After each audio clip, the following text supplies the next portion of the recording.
panahon ganyan ang mga ano ng mga... Tama na po yung brand. Oo, ganyan.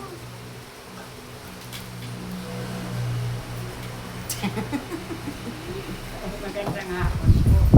Magandang hapon din. Magandang hapon po sa inyo lahat mga kapatid. Amen. Maraming salamat na sa oras na ito, sa araw na ito. Nandito rin tayo, kita pa rin. Amen. Tuloy pa rin ang ating gawain. Amen. Nawa, lagi tayo bigyan ng lakas ng katawan na sa ganitong mga oras nakikita pa rin tayo. Amen. Amen. Maraming salamat, Ama.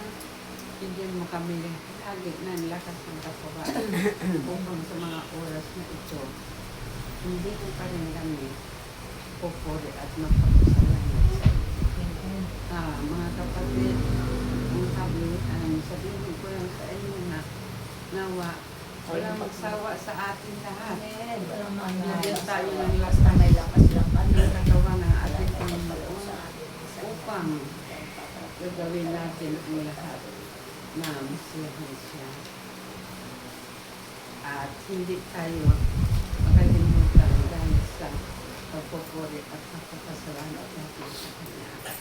Nawa, bigyan tayo palagi ng lakas ng katawan natin at mga lakad na walang mga problema. Bigyan tayo ng malakas. Kaya maraming salamat, Ama, sa lahat ng panahon, lahat ng oras. Ang lagi kami gumagawa ng ganitong mga gawain para sa iyo. Maraming salamat at magandang hapon po. Praise the Lord. Praise the Lord.